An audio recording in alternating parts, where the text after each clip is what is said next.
And we're live. I think we're live anyways. It says record. It says record. Do we hit record? The light's blinking. Guns for Is it? Everyone Is it podcast. on? Is Is it it on? on? My name is my name, and his name is his name.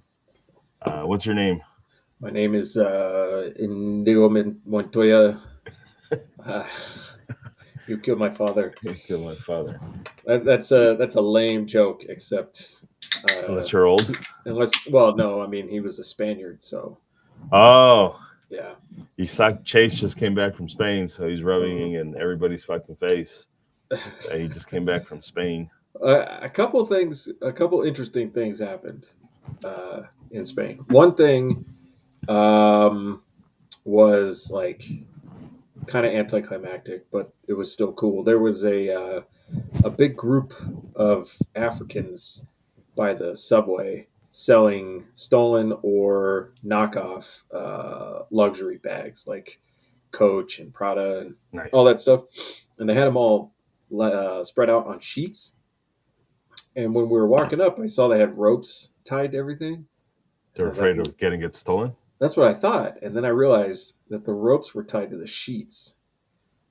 And then I made the connection. Oh, I bet that's so that they can get away quickly when Quickly. the cops show up. Yeah. So I stood there and watched for like 10 minutes because, this is a pretty high traffic area. I'm like, the cops are going to be here any minute. Yeah. So then I get distracted and then I look up and there are cops and all the Africans are gone. And I really wanted to see that happen and I missed it. I can miss it. It is always funny when bootleggers are afraid of people stealing the shit. Yeah, Like the yeah, irony. yeah. I'm like, wait a minute. So there are I was in Barcelona. Barcelona's on the Mediterranean, but it's further like up. It's closer to France. So I did see some immigrants, but I didn't see as many as I guess I thought I would see. Uh, so some Africans and a lot of Indians and Pakistanis, a lot of Koreans, and most of the restaurants that I went near or to, I could see were owned by Asian people, which I thought was interesting. Mexico is getting a lot of Koreans too. Yeah. Yeah. Where are all the Koreans leaving Korea? Are they I don't know. That's unhappy? that's interesting, huh?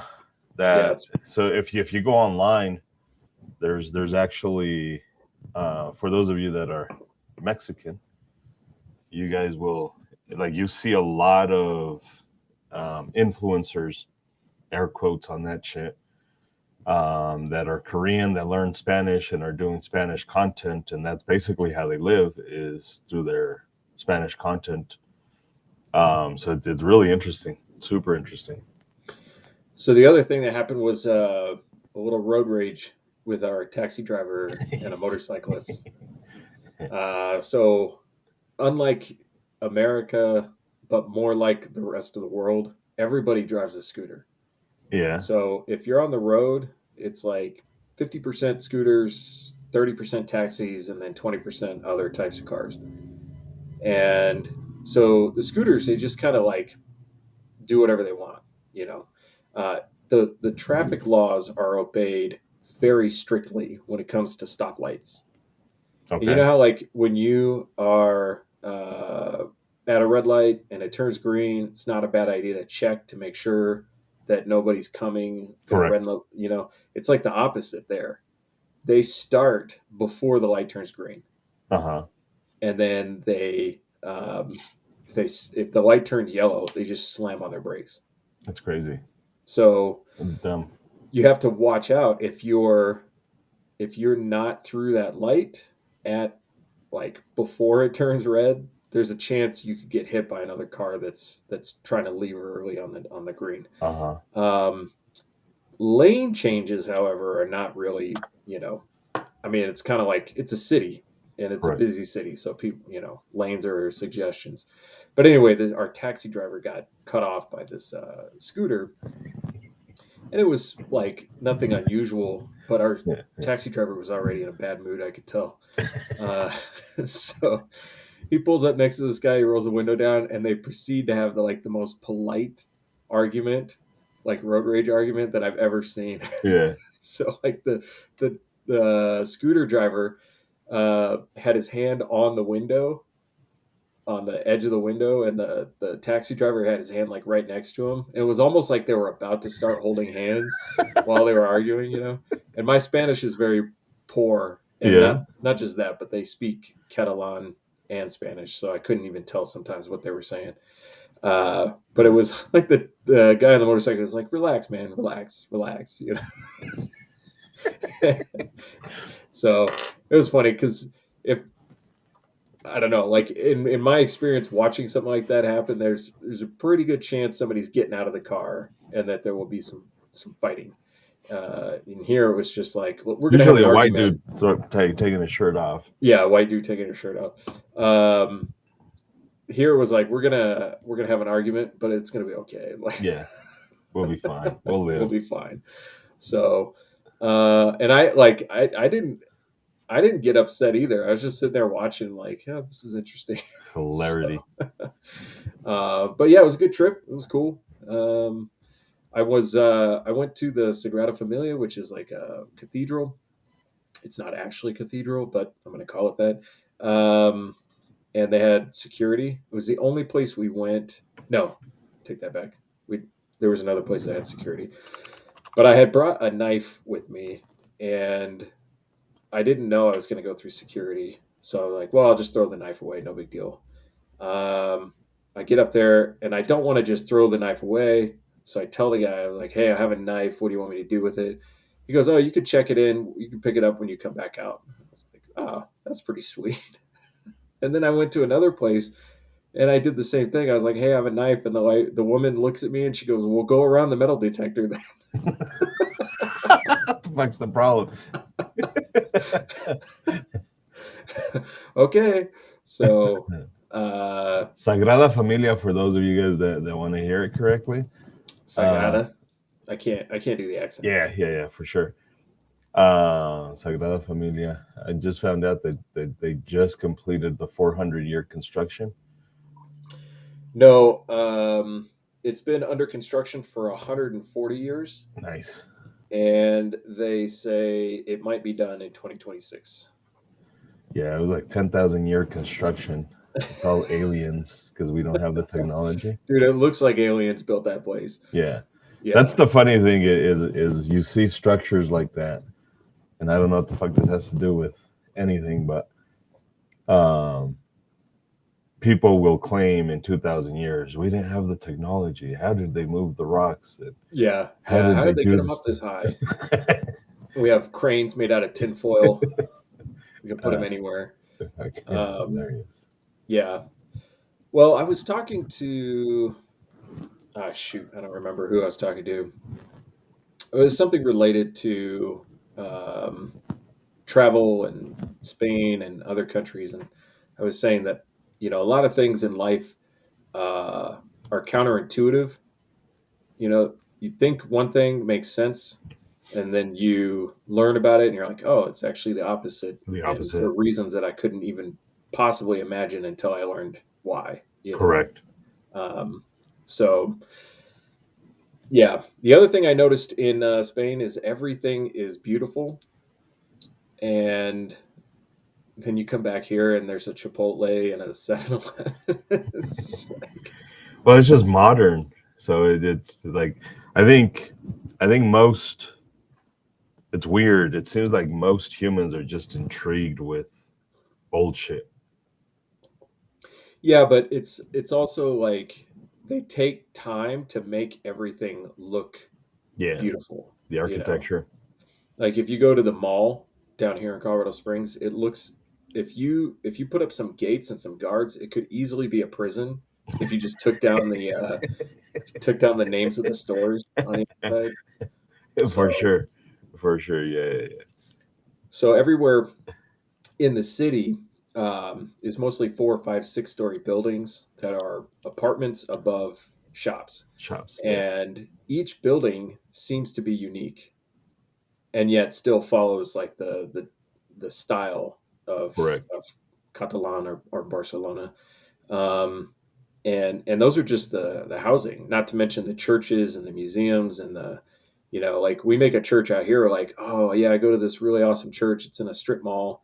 Um, like all of the all of the ceilings are exposed wiring, Yeah. and like exposed rafters and all that stuff.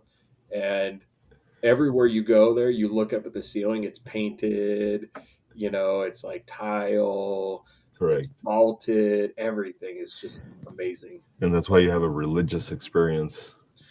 Yeah, dude, when I went into Sagrada, I was like speechless for 5 Yeah. minutes. I couldn't I had nothing, no words to describe what I was seeing. It was crazy. Yeah. It Um, was Jesus. yeah, It it was was Jesus. it was very high. So, uh, but we have cool stuff here too. Like Sure. waterfalls and Waterfalls. Sure. Mountains. Bears. so, uh, Moose. yeah.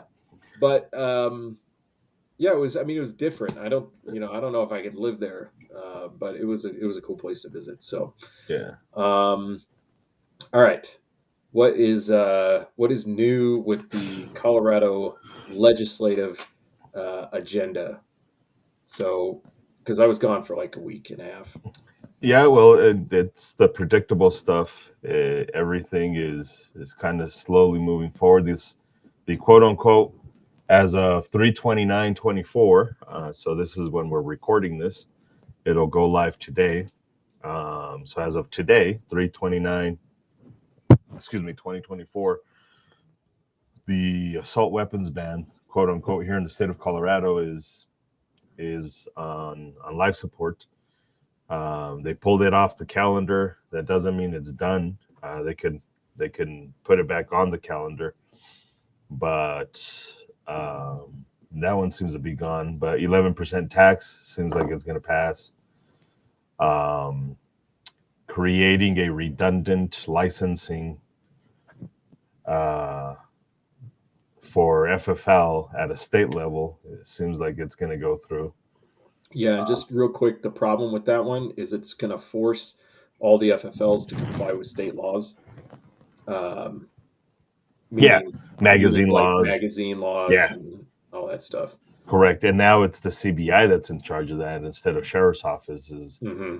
So if they catch any gun store selling 30 round magazines, 15 round magazines, or 16 round magazines, then they could pull their licenses or fine them for doing so. So now you're going to have a lot of these mom and pop shops that are just not going to do what they're doing right now, which is this is a dumb law.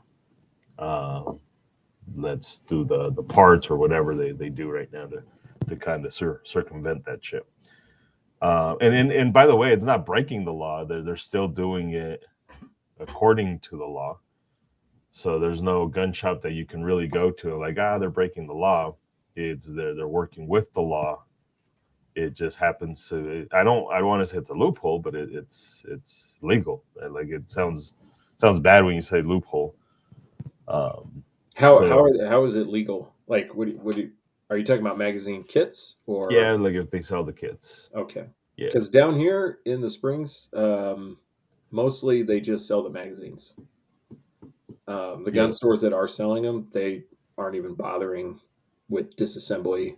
yeah. Uh, they're just selling the magazines right off the Most shelf. of them in the metro area will do kits. There's a few that won't do the Hmm. kits. Um, and there's some that are already like this FFL thing's gonna go through. We might as well start fucking, which kind of sucks because you're like I get it. Like it's you have to start planning and you have to start moving in that shitty direction. But um, we still got to fight it.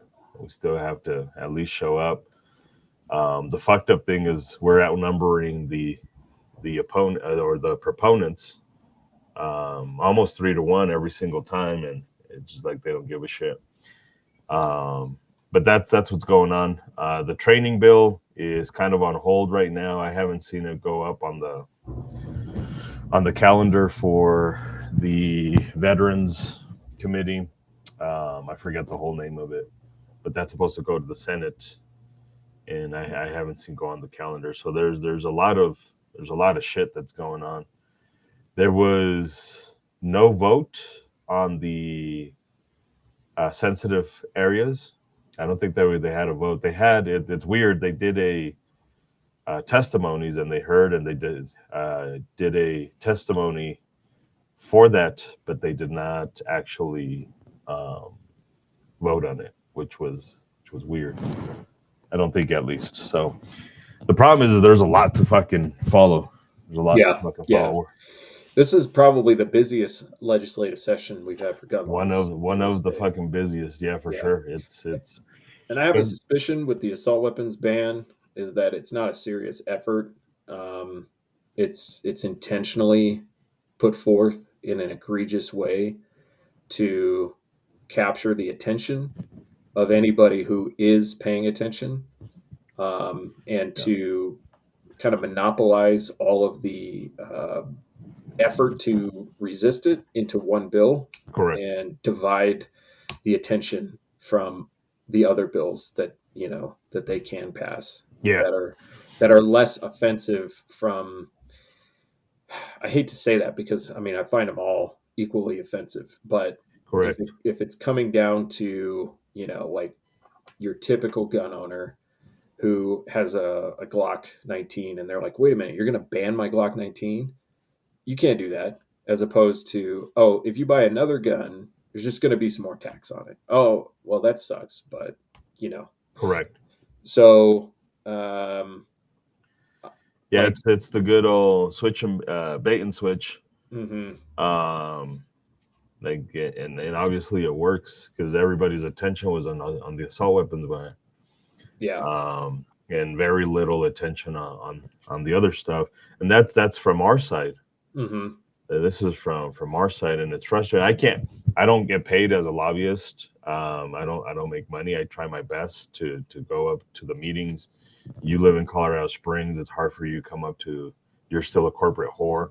hmm People have businesses that they have. That like we get it. You can't show up to all of them. There's stuff that you can still do, but um, it definitely seems intentional, right? So like when you have 10 different bills, and it's just like they can't show up to all of this shit. But this is why it's important for us to show up to as many as we can, and do written testimony. The problem Well, is here. I don't know what you were gonna say because now I'm I gonna was just going to yell. say the written testimony is the lowest level of effort, Yeah, but if we had, you know, I think I looked it up for 2023, something like 64,000 concealed carry permit applications in Colorado yeah, in 2023. So if 10% of those people submitted written testimony for any of the bills, like that's 6,000 pieces of written testimony correct. submitted, and they're not going to read them all, No, but I mean it does send the message. correct. So, well, I don't know what were you going to say.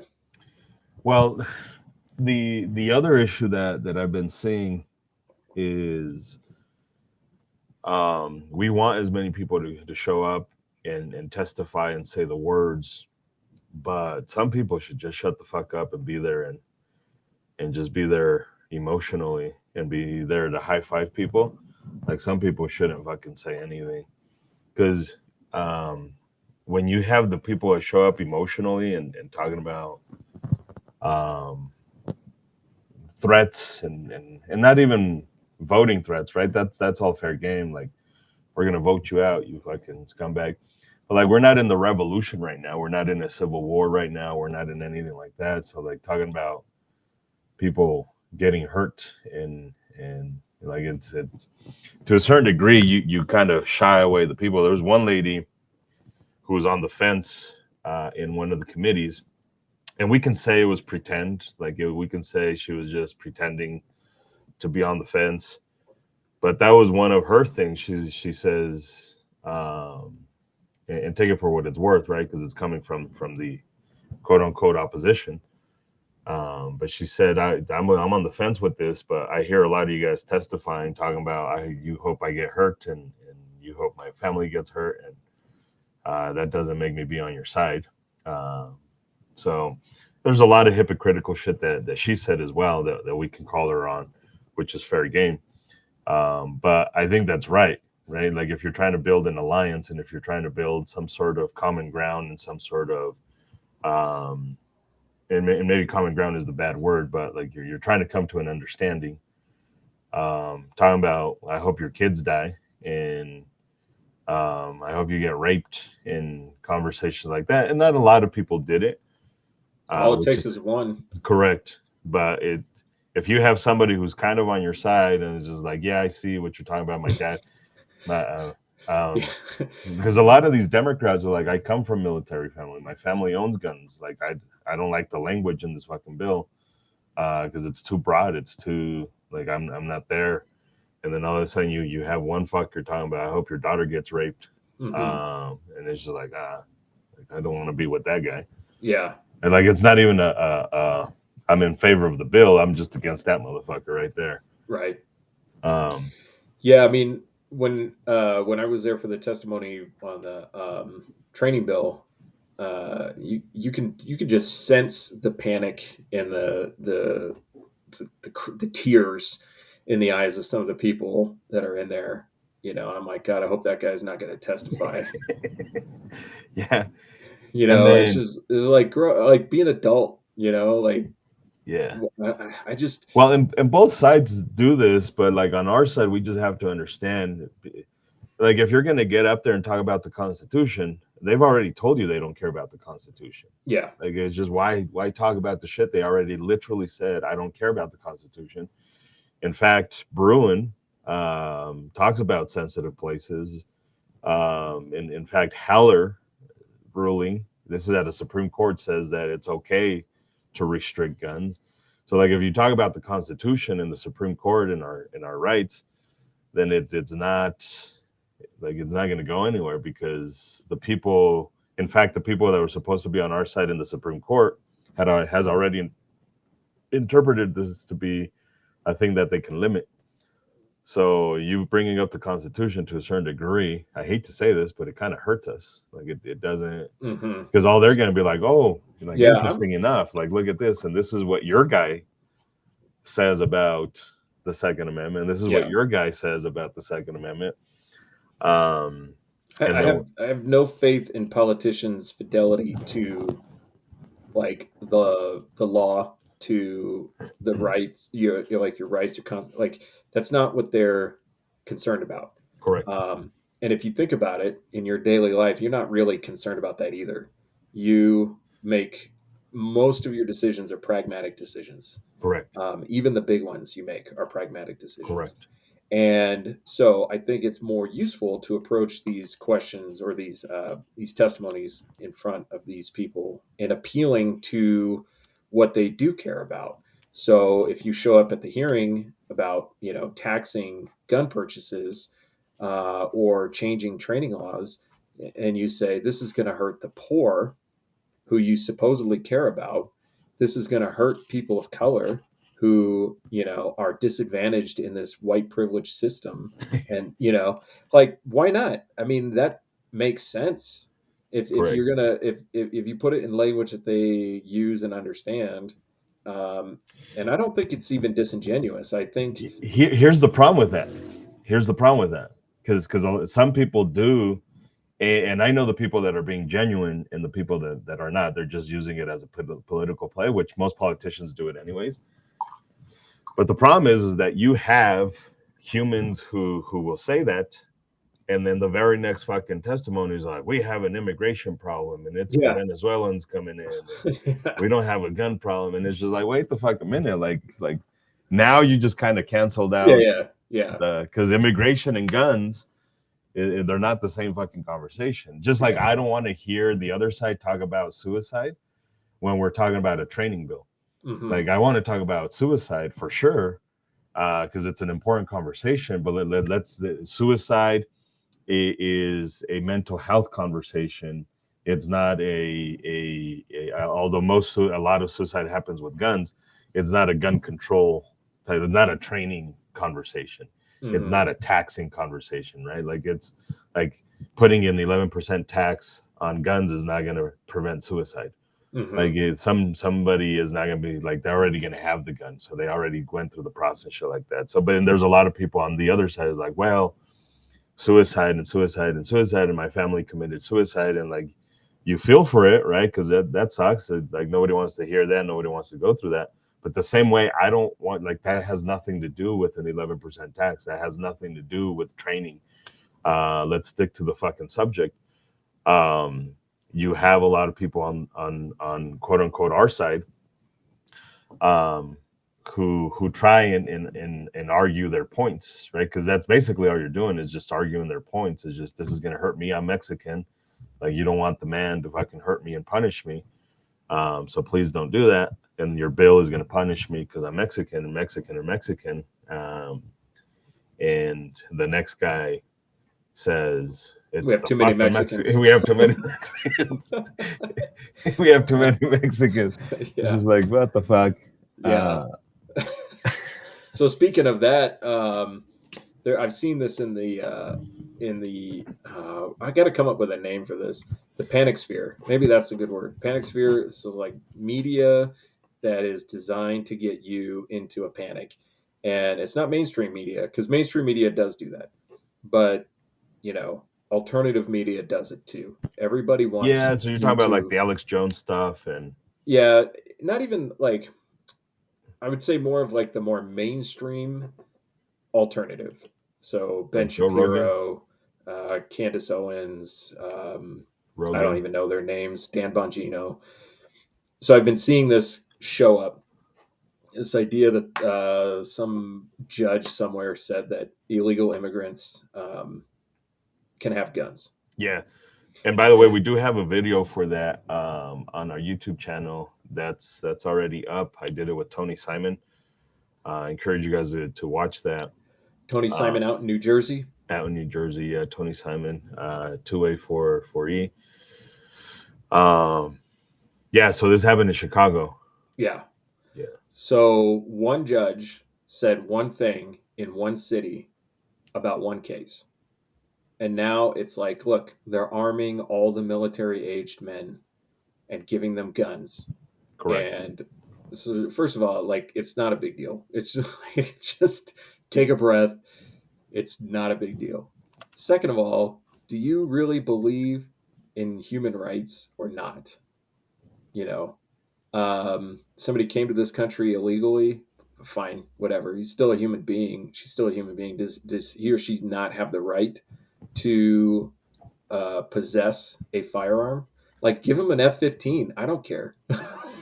Like, This is why I put the picture that I put up because it's it's a bunch of kids with automatic rifles. well, they're probably fake. But that's the picture, right? They've got the bandana, so they look like a bunch of bandidos. And obviously they're storming the border. I want to know Um, more about that pickup truck. Actually, that's an old Nissan pickup old truck. Nissan. Yeah, they're Yeah, storming the border. They're driving through the barbed wire, and they've got their armas, and they're ready to take over the country. yeah, correct. So go check that shit out.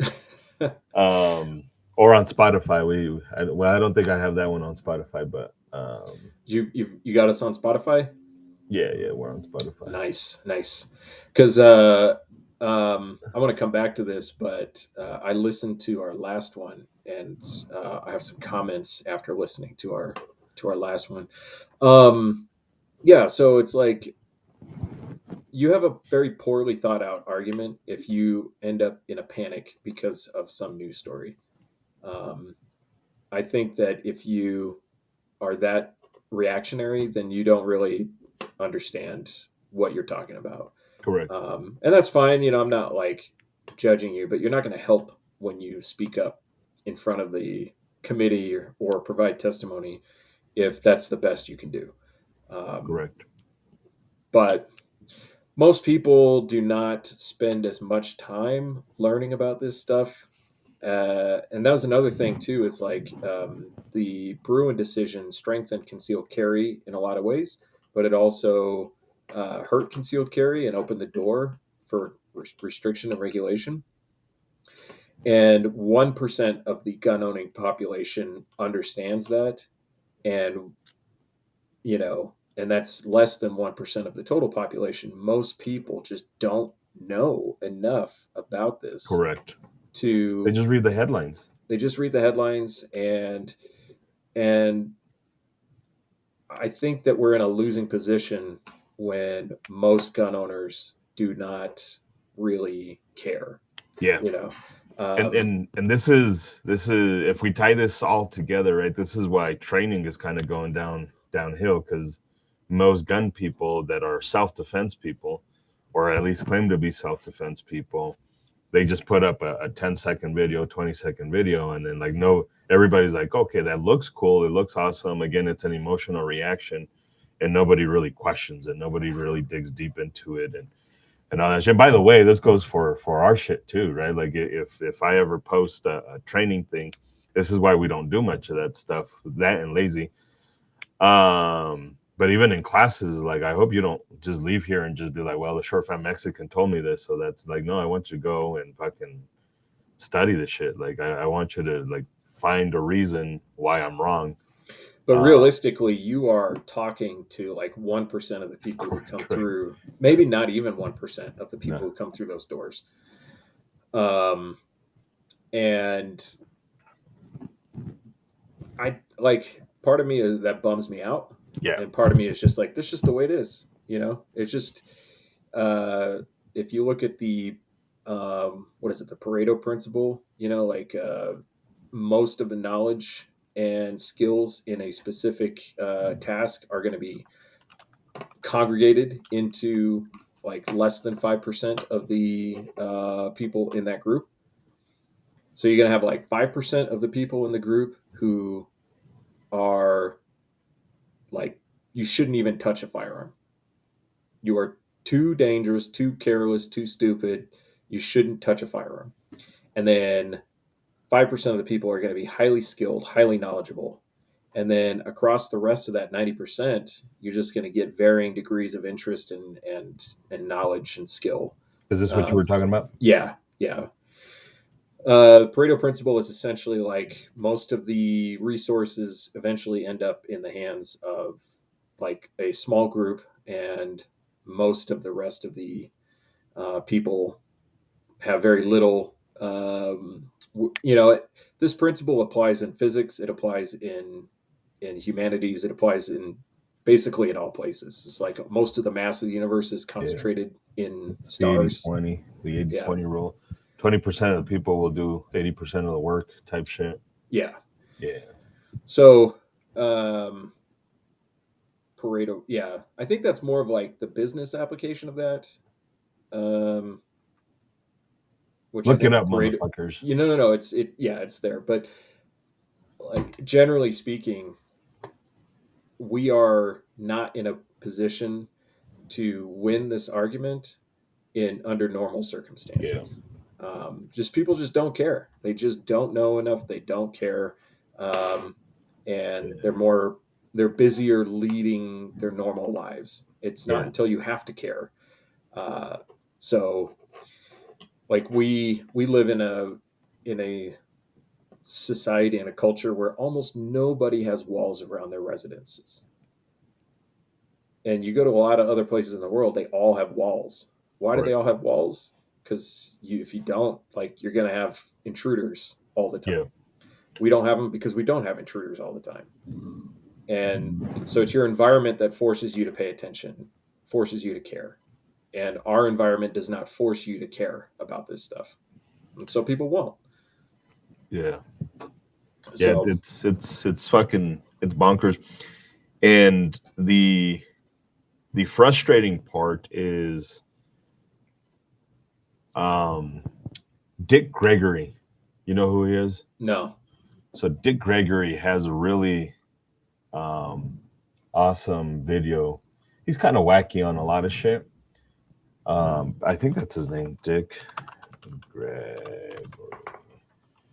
So for those of you guys that don't know, Google him if you're watching this, and then if you're on, even if you're on Spotify, you can still watch it on Spotify. But if you're just listening to this, I encourage you guys to look up Dick Gregory, comedian, actor, activist, all that shit. But I'm gonna butcher his shit, but he was talking about when the universe gives you knowledge. Like a lot of us get frustrated because we want to share that knowledge and we want other people to see the knowledge. And like his was this reminder, like the fucking universe, whatever the fuck it is you believe in, gave you the knowledge and you're trying to give it to somebody else that is too fucking retarded, or it's not for them, or it's whatever, like it's just for you, and you can't open other people's eyes. So like that's the frustrating part, right? Like it just again, I'm very overly simplifying the way he says it sounds sexy because he's old. And anytime old people say shit, it sounds fucking more credible for whatever weird reason. Yeah, what is with that? But that was the idea, right? So it's frustrated. It's frustrating. I know it is for me to sit up in classes and say you need to care about this, and then people are just like, but I do this in the fundamentals class. I talk about how to choose a gun, but the way I talk about how to choose a gun isn't your normal conversation, right? Because it shouldn't be the normal conversation. So I ask people, why did you choose your gun? And usually they tell me shit like, well, I chose it because it's small, and because it's small, I could carry it concealed, and then I put up on the screen. I'll put it up for you guys that want to watch it. Is I think I put it up before, but it's the kill principle, right? So like if you go to Filster, I think Filster holsters are over engineered and too expensive and shit like that. But he's created Definitely real, too expensive. yeah. And every time you look at the Enigma, people are like, "Well, I had to shave this off, and then I had to do this, and then like once I modified it like 39 fucking times, then it worked amazing." Like that's not a holster that I want, especially for the price. But he's created a really amazing environment for learning, right? And Hmm. it's all based off of science. Like it's either empirical evidence, so observed evidence, or this one right here, which is just straight science. So we talk about how small guns actually cause more discomfort, and how it's actually they print more, and we talk about physics, and we talk about how a larger area displaces pressure more and shit like that. This is physics, right? And then mass, and how if you have a bigger, thicker slide, it's going to move more because that's just momentum. Momentum is mass times velocity. So we talk about the physics, and then we talk about how to size the gun and all that shit. So I spend an hour telling people like this is what you should look for. Don't worry about how it feels emotionally and how like the emotions of it. Let's look at the science and look for that stuff in the guns. And then it almost never fails. You'll have one person like, yeah, but what gun do you recommend? Or how would I know which gun to like? I literally just fucking told you what Yeah, to look for in a gun, but yeah, it was science. Like I didn't tell you do whatever you feel is best, yeah, and that's ultimately what people want to hear. Is just tell me that what I'm doing is already the good thing, yeah. so that I don't feel bad about my stupid fucking decisions. Yeah, it's frustrating when you see like put all this effort into giving the absolute best answer that you possibly can, and then it's either not accepted, it was not heard, um, or for some other reason it just doesn't land, you know, and that's No, frustrating. and I'm okay with it not being accepted, right? Because that creates a Hmm. conversation. Like if somebody Hmm. says, "Wait a minute, that doesn't sound," explain it more. It's the cool. You just said all these fucking words, but like you never said go to the range and try them all out to see which one Hmm. feels better. I want to hear that. Yeah, yeah. I want to hear you validate my choice. Um, I had a guy in the class a couple weeks ago from the legal point of view who just like would not accept. He felt like it was unfair. You know, he's like the it's not fair that you would defend yourself and face legal scrutiny and I mean, to some degree, I can understand. Is it feels like a perversion of justice that you would have to go through physical and financial and emotional pain to justify what you did. Yeah. But if what are you justifying what you did? Like what exactly are you justifying? Because if you killed somebody, you're gonna need to justify that. Like Correct. you yes, it sucks. Like, but if we're gonna have rules about uh, killing people, then you have to accept that there is going to be Correct. scrutiny. I can't say that word today about it. But and I've had people have reactions to that before, but this guy was like really offended by it, you know. And Yeah. I get frustrated as an instruct, just doing classes and as an instructor and putting the information out there and having it be ignored or uh, disregarded. And I have to understand that because like sometimes I just want to be like, hey everybody, here's your certificate, goodbye. Get the fuck out of let's here. let's just save everybody's 3 hours because none of you are going to listen to me or pay attention to me or uh, any of the things that I'm going to say. So why don't we just let's go get some tacos. But you do have a responsibility to put the information out there. Yeah. And if you are going to take on the responsibility of an instructor, you have a responsibility to put the best information that you are possibly capable of putting out there. Correct. It's up to them whether they accept it. It's up to them whether they make any use of it. Yeah. And Yeah. so, like, the task is to conduct a good class. The task is not to get everybody to listen to you. I mean, we want to engage, so you don't want to teach in a way that it's disengaging. You don't want to teach in a way that is just going to put everybody to sleep, but you can't force them to take the information. Correct. So, which is another problem Unfortunately. with mandated training. Yeah.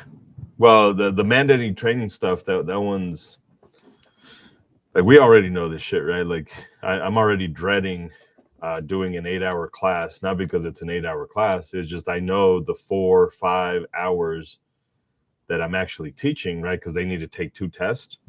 Um, one of them is the shooting test.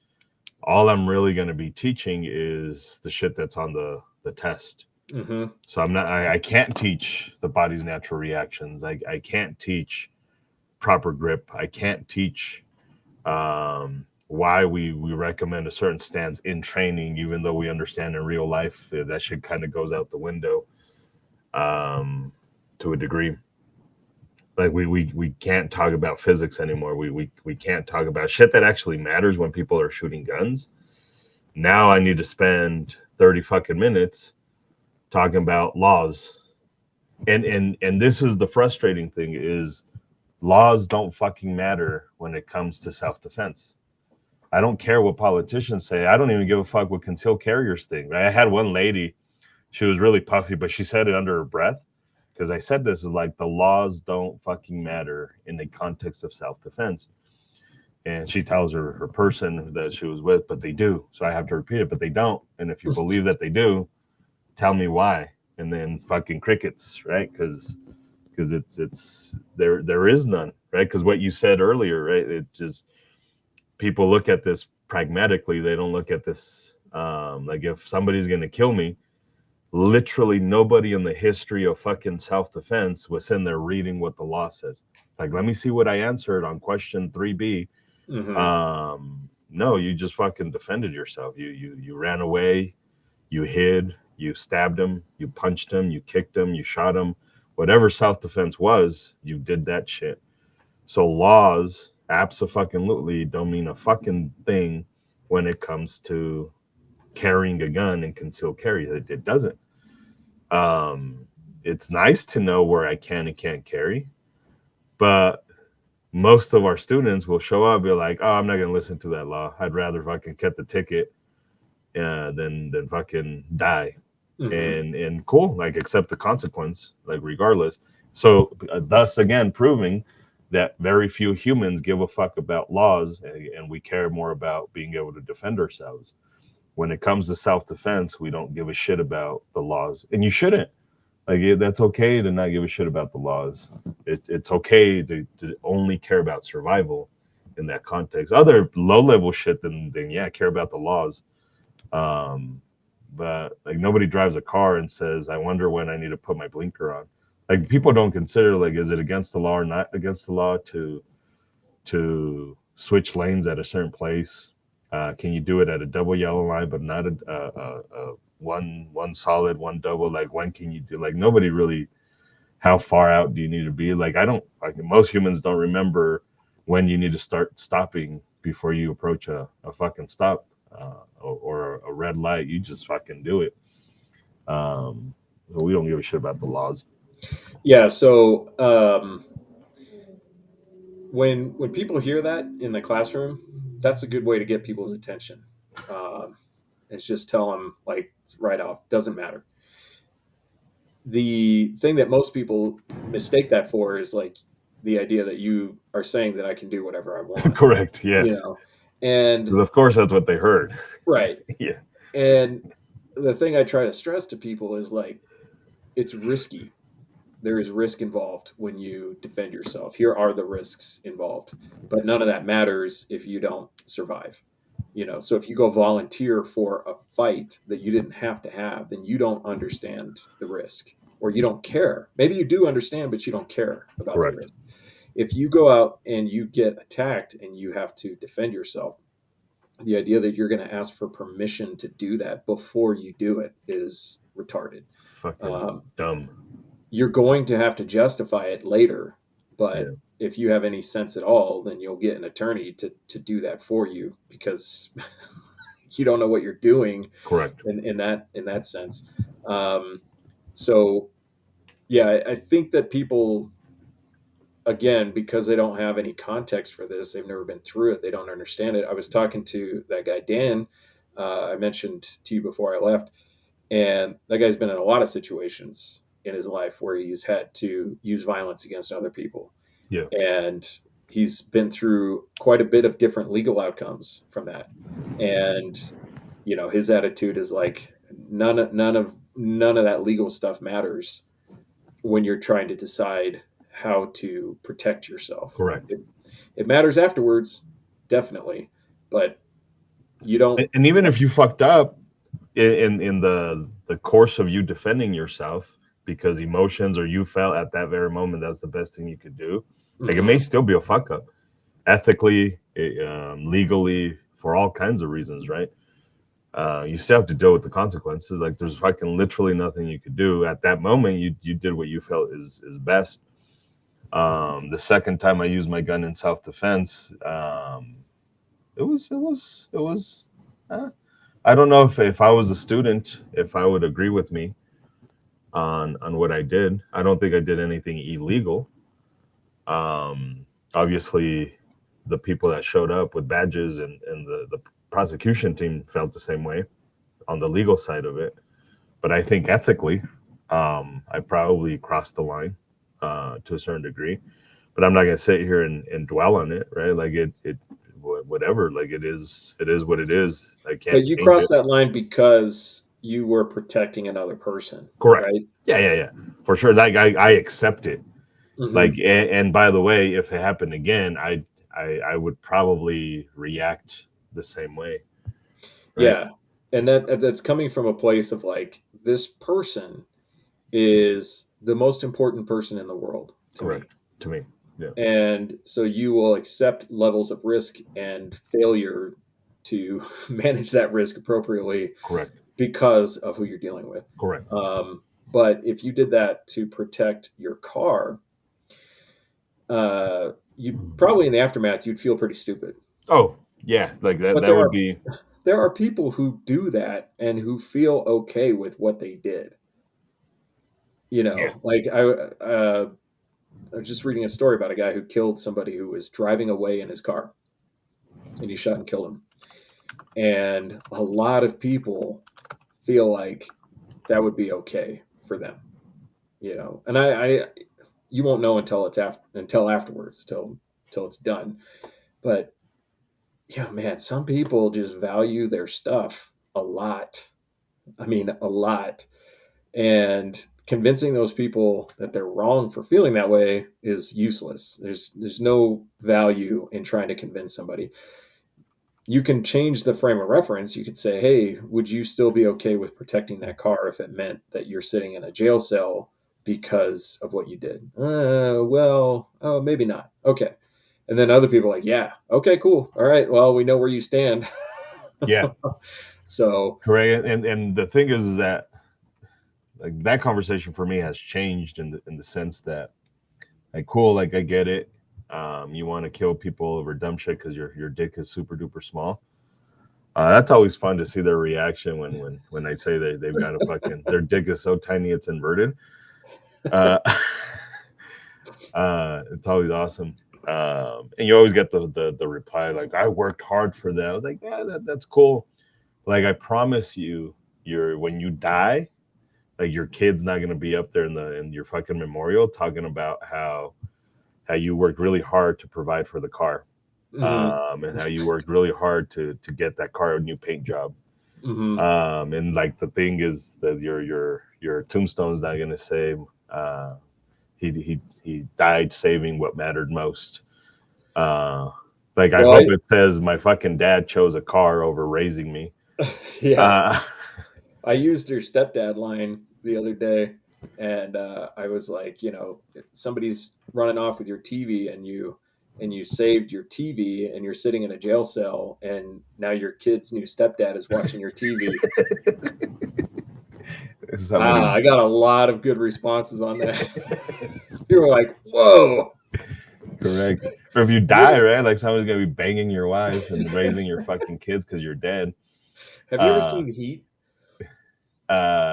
Sandra Bullock and Melissa McCarthy, that one, or No, Al Pacino, Robert De Niro. okay, yeah, no, I haven't seen that Oh, one. so Al Pacino is a detective. Are they both Heat? No, I think the other one. I'm wrong on the other one. Al Pacino, I haven't seen it. Okay. So Al Pacino is a detective, and he's an obsessive detective. He's on his like third marriage because he all he cares about is the job. The So he job, catches his third wife cheating on him, and he gets all pissed off because the guy who's cheating on or the guy who's with his wife is watching his TV. He's like, "You can come in my house, you can bang my wife, but you cannot watch my TV." that crosses a line. What's wrong with you? There is some disrespect to that, right? Like, Yeah, yeah, did you yeah, catch the fucker with his on the couch with his feet up on the fucking coffee table? yeah. Like, you motherfucker. I don't even like people I invited in my house doing that kind of stuff. Yeah, yeah, for sure. Let alone the dickhead that's banging your wife. That's Yeah. fucked up. So, and if you understand all these risks and you say to yourself, okay, I still want to do it. Like, all right, cool. Do it. That's your ethic. That's your decision. I mean, uh, I can't decide that stuff for you. Yeah, Um, but we spend time talking about the risk so you understand. correct. Um, But most people aren't going to be thinking about that when it happens. And you They're going shouldn't. to, yeah. You should be Like, thinking about how am I going to win when I correct. must win. You Correct. know, um, but and the other thing too is people always want to like set up a scenario where it's okay to do whatever they want to do. Like, okay, well that's not hard. We could set that scenario up. Yeah. Doesn't mean it's going to happen Yeah. the way you want it to. Yeah. And there was a story about a guy I was just listening to who he was not home. His wife came home and there was a burglar in the house. He actually even wasn't a burglar. He was an intruder in the house. So he gets in the house. His wife is like, "Oh my God, I thought you were in the shower." And who's in the shower? And like, I don't know. So they call 911 and 911's like, "Get out of the house." And they're like, "Okay." And they leave the house. And I can just hear everybody listening. Like, why would you leave your house? Why would you run away? Like, because some strangers in your bathroom, you don't know what they're doing in there or what if you can get Get the out. fuck out. Yeah. Get out and wait for somebody who gets paid to deal with these problems show up and deal with that problem. You know, um, and what's important is your wife. That's what's important. Get your wife out of there. Yeah. Get your wife to a safe place.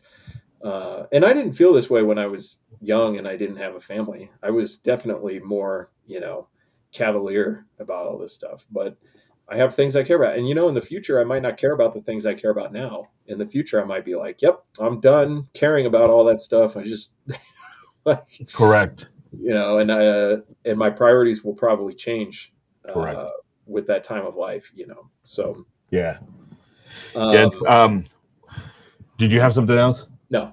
Because I was going to talk to you kind of on that track. I want to know how you talk about your 5 points of affirmative defense. Because I think I talk about them very differently, maybe not differently. You read the book, I haven't. Um, how do Yeah. you address So the 5 points of affirmative 5 points of defense? affirmative defense, and like this is knowledge that I gathered uh, on my own over time, but is best summarized by I think is best summarized by Andrew Branca, um, which is the 5 parts of your self-defense argument: imminence, innocence, proportionality, avoidance, and reasonableness. And you can use different words for that, but they all essentially have a meaning behind them. And And then before we continue, just from Cornell law, affirmative defense is a defense in which the defendant introduces evidence which, if found to be credible, will negate criminal liability or civil liability, and then continues on to go on. But it's basically, because a lot of humans don't know what this is, it's basically after a self-defense situation or any defense, but more so in the self-defense side of it, is I did what you say I did, but here's why I did it, and here's why it's not a crime.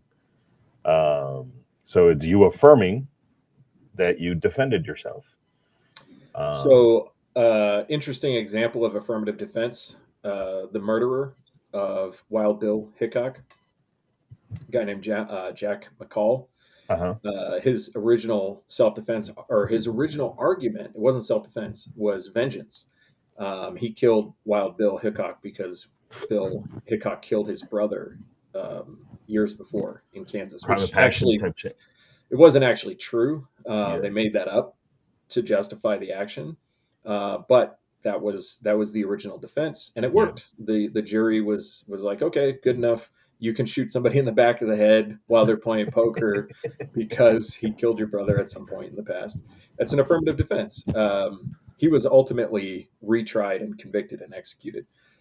But yeah, it's the idea that you did something that's normally unlawful and you had a justification for doing it. So when I do it in most of my classes, which is not the legal focus class, I go over that these things exist and that they all come down to arguments. So you will use objective evidence, you will use video and witness statements and all that stuff, but it comes down to what you can convince 12 people of, and those arguments need to be good enough to convince a stranger who wasn't there that was okay what you did.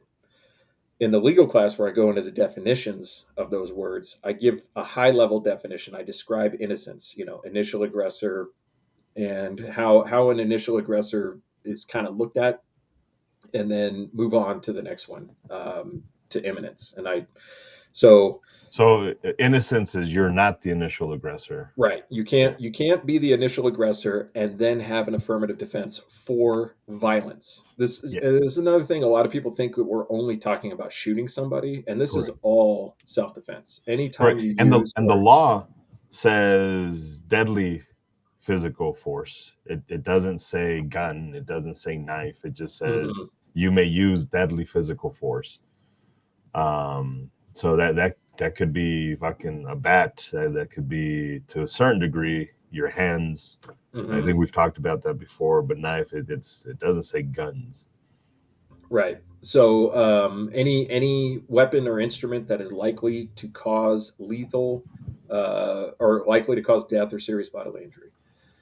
Um, and So yeah, that's kind of how I go through, is like I describe the way that these are argued, So imminence and was imminence is opportunity, intent, and ability.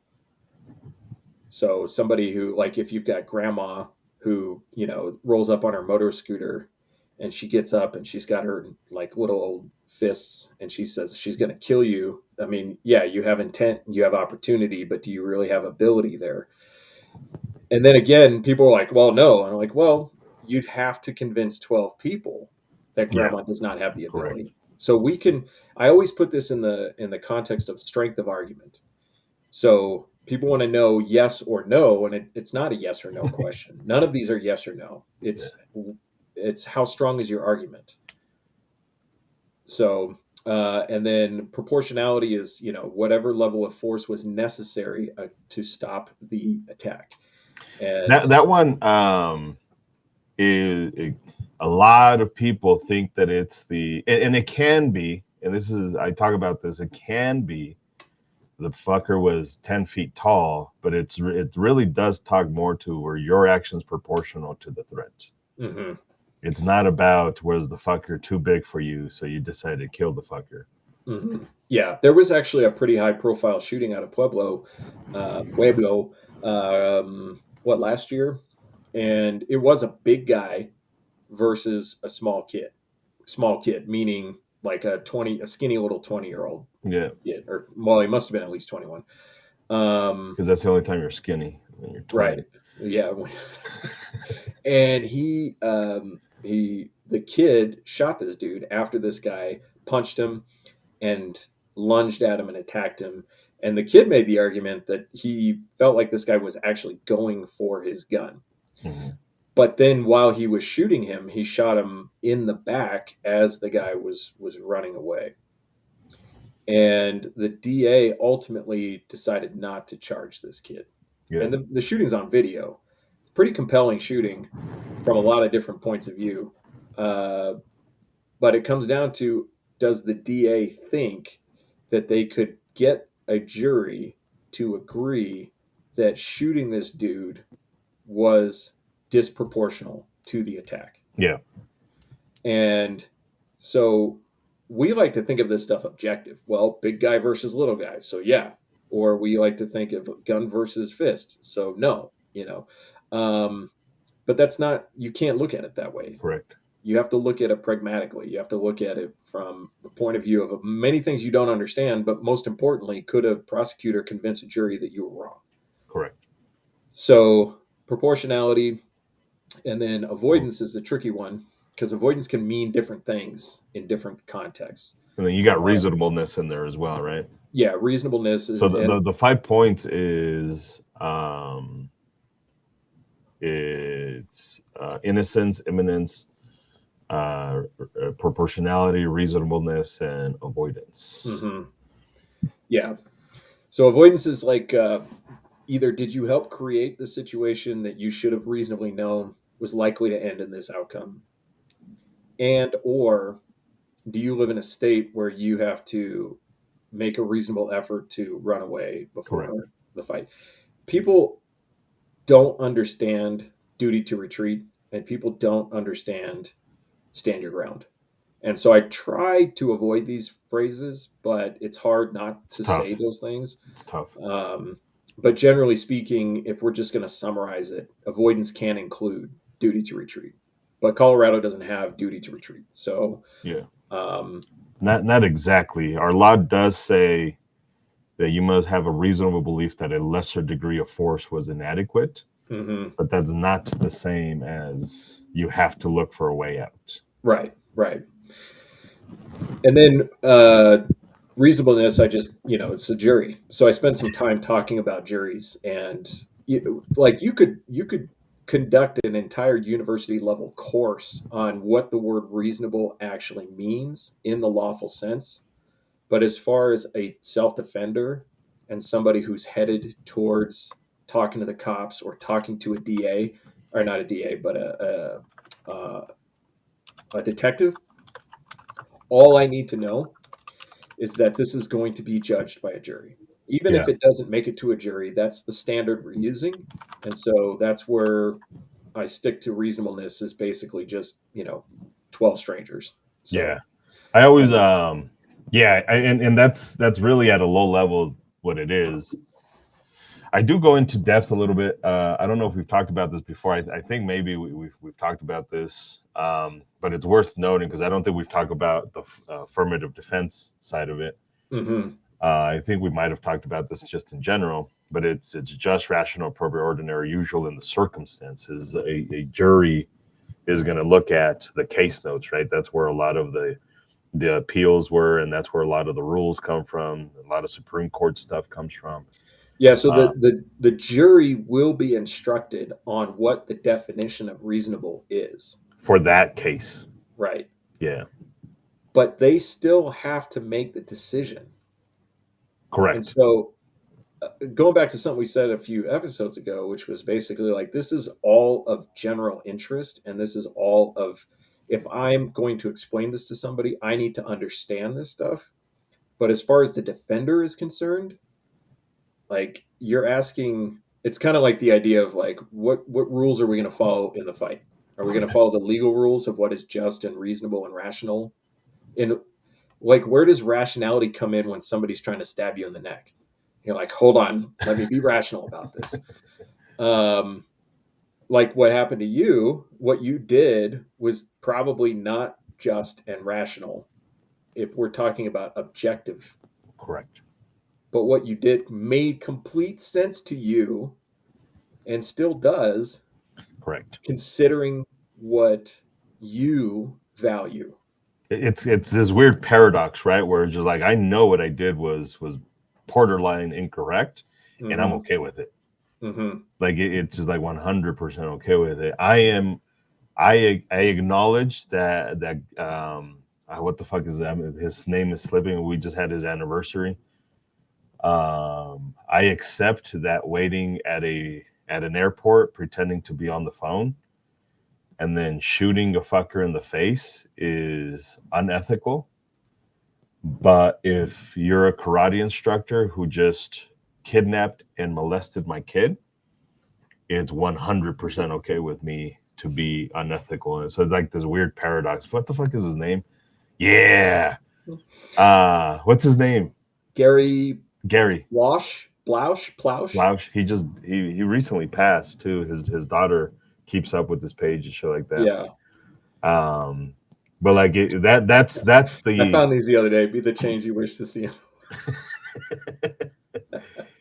and right, like what he did um was super emotional. But it makes sense. Like if And fucking at the it's same time, very calm and yeah. reasonable and Like rational.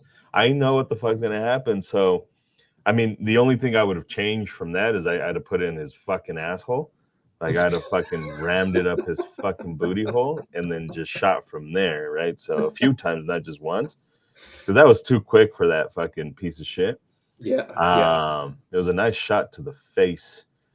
Um, so like that is morally and ethically, we could probably mostly agree like that's kind of morally and ethically Hmm. incorrect, but it's okay. Like all at the same time, it's this weird paradox where Yeah, it just it's. But anyways, you were saying yeah. something.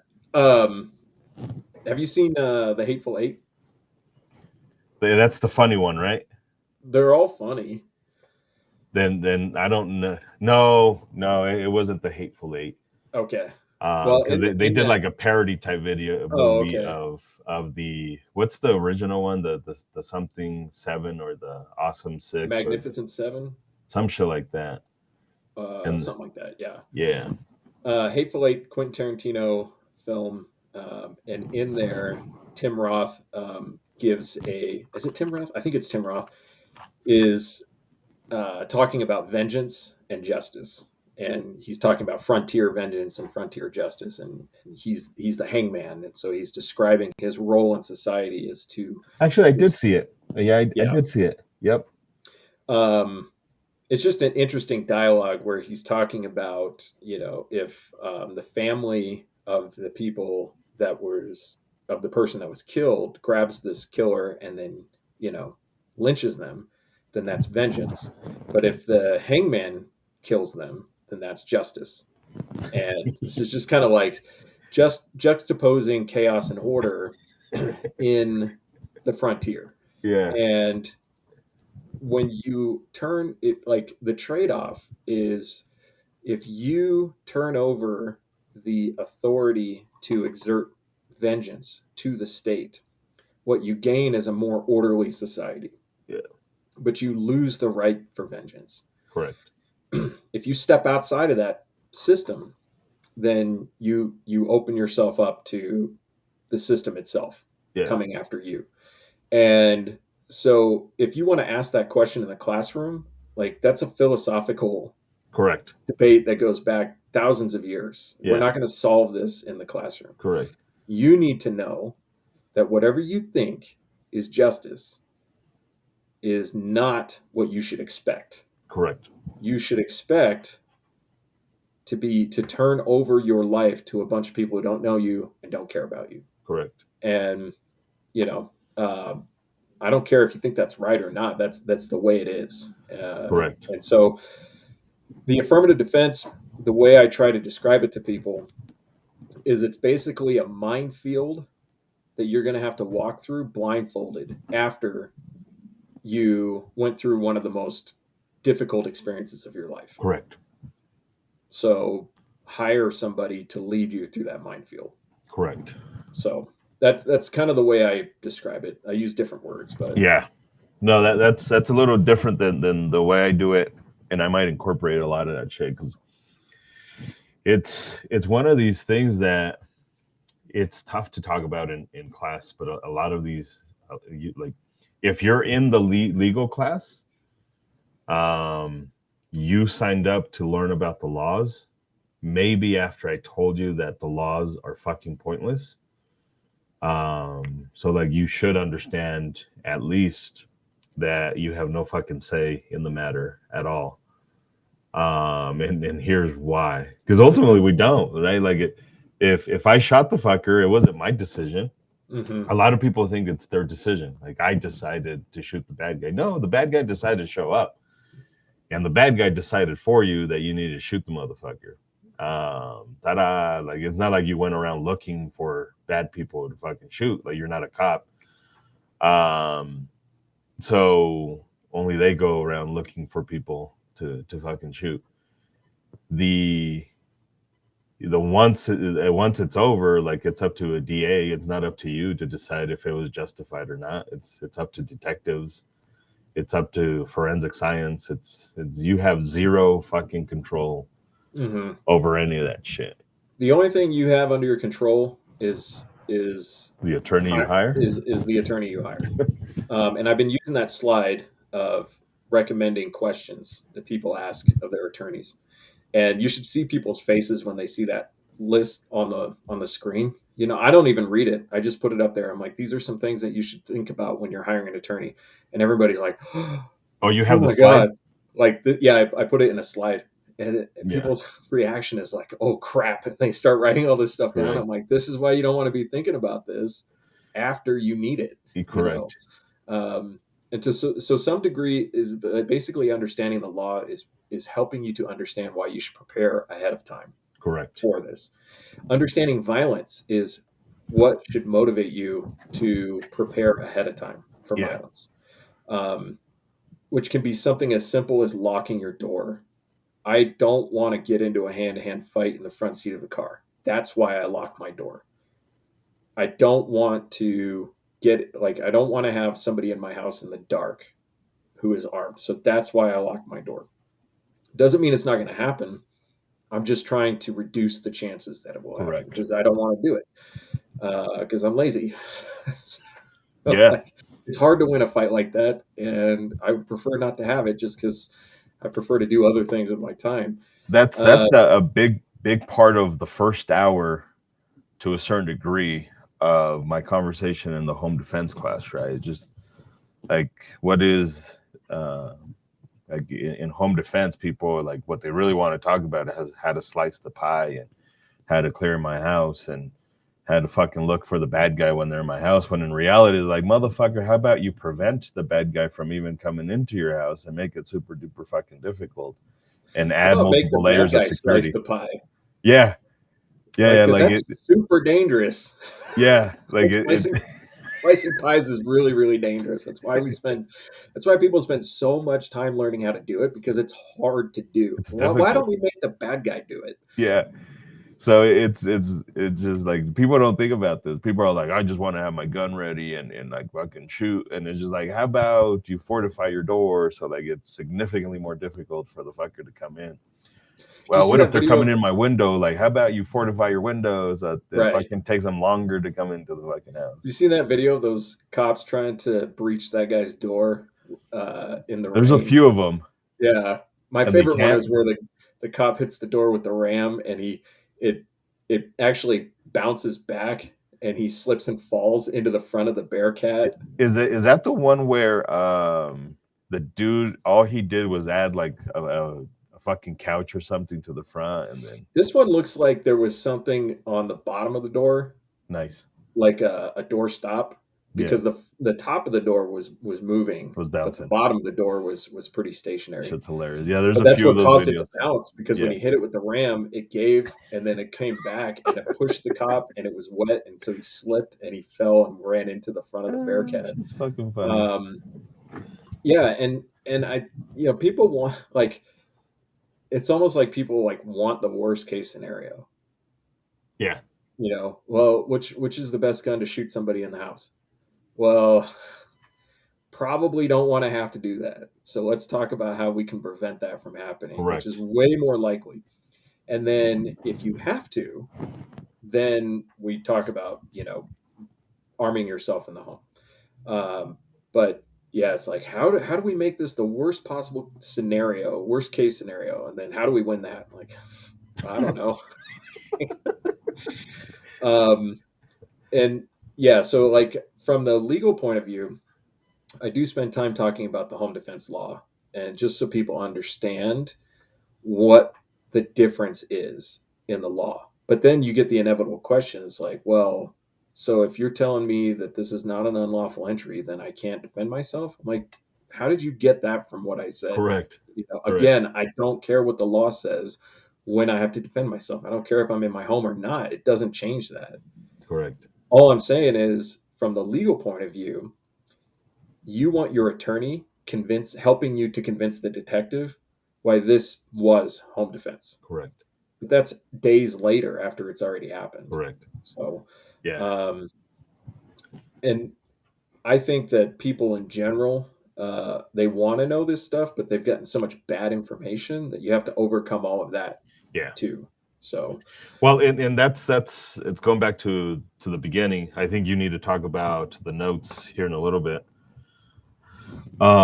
But it goes back to people will accept the bad information because it's easy, right? Like hmm I didn't have to think about it, so it's just hmm easy to accept the bad information because I don't have to think about it. It's such a fucking shitty fucking um, information that it just like temple index, right? Like I fucking have to have this conversation a lot when people want to do the temple index. Like it looks cool until you start to break down why it's slightly fucking tarded for humans to fucking do that shit in most contexts. hmm Again, you could probably find one very specific context where it could probably fucking benefit two people, and but it's such a dumb thing, and like it looks cool, so like people are like, oh, I'm just gonna do it because Travis Haley told me to do it. Yeah, Uh, dumb thing that looks cool, like 95% of YouTube. Because it does correct. look cool. I'm like, I'm a sucker for it. I'm flipping through YouTube. I'm like, oh, I gotta watch that. And then 2 minutes into it, I'm like, why am I watching this? Uh, yeah. So there was something that I noticed happen a lot with a certain group of people, and I want to know what you think is the cause of this. Out on the range, teaching defensive shooting, a man who is older than 55. Mhm. As we start increasing the cognitive load, they start looking like they're in a 1970s detective movie with their little 38 revolver. So we do like the orient and turn towards the target, Yeah, and then they start waving the gun around like crazy, yeah, and like like I'm Simon and Simon or Why is this specific group of people so prone to that behavior with the gun? Like, is it really TV and movies? Well, I mean that's one thing, right? That's all they've had as a reference point. This is why you will see a lot of videos, not all of them, but you will see quite a few of videos of people shooting until they're empty. Like there was no need for you to do that stuff, but when you go to the range, that's what you do. Is most humans will go to the range and they shoot until they're empty. Um, and the same thing happens with because if we break down the amygdala and the hippocampus, even if you've never trained before, like your hippocampus is the memory part of your brain, and the amygdala is what responds to important information. It's not your fight or flight. It sends a signal to the thalamus, and that's where the fight or flight is. um but if the hippocampus, all they have is 1960s training, Hmm. that's what it's going to go back to, even though we just talked about how you fucked up and how to do it correctly, and you did it correctly. You don't have enough reps of the correct stuff, so you're so overwhelmed with the new movement, which is rotate. Something as So, simple as rotate. so the path of information is being filtered through The limbic system. through the memory, Yeah. right? So your response is default to like Prior that memory, knowledge. not like to the long-term memory, not Correct. to the short-term Correct. memory. Yeah. So, man, that's wild. It's so interesting because when it's so consistent with a certain group of people, Yeah. like older women don't do it. Correct. It's older men who do Older it. men. Yeah. And they're the ones who will show up being like, I grew up around guns. Like, okay. Correct. And that's often a problem, that you grew up with Yeah. guns, Yeah. because now your Um, point of reference is shitty training, yeah. and you haven't had enough reps with good training. And you tell them to visualize the threat, and it's like some Indian, Yeah. You're like, he's giving me corn. This fucking guy. Yeah. So, anyway, like the last class I had a guy who kept doing that. And he was actually a fantastic shooter Yeah. when there was no stress. Correct. He Because was a good marksmanship shooter. through the whole class, he was very, he struggled with his precision through the whole class. And then at the end of the class, we had done the debrief, um, and no, it was before the debrief. For whatever reasons, we pulled out a couple of different guns to give a couple people chances to try something that I had not tried before. Yeah. So he tries a red dot on a handgun. He's never used one before. And I swear to God, all of his rounds were going through the same hole. Yeah. No, he's a good marksmanship He's a good shooter, right? marksman. Yeah. And it's not even that he's not good under stress, is he just doesn't know how to work with what the body does naturally, so he's trying Right. to force different things. Yeah. Yeah, he's a good marksmanship shooter, not a good defensive shooter. Yeah. Yeah. So, again, training in context Correct. uh, is very, very important. Super So, important. on that note, we talked about the simulation in the last episode, and I was taking that like counterpoint position. I listened to the podcast again, and I realized I was missing so much of what you were saying, and I felt like I wasn't. I felt like I was hearing you, and I was Correct. responding, and then I listened to it again. Like, what is wrong with this dude? Like I was talking about me. Like, how come you can't hear what he's saying? And I think that's something that it's good to be aware of is like Yeah. we don't get a lot of opportunities to listen to a conversation we've had with somebody Correct. and then analyze it. Um, but and I do agree that simulation training is not productive when it comes to defensive shooting. The question is, how well do I understand it and why? Correct. you know and so I kept saying the same thing over and over again, and you kept responding with the same answer, and I'm just like, how come he's not getting this? And then I'm listening to myself, I'm like, you're the one not getting this. And it was a lot around that surprising element,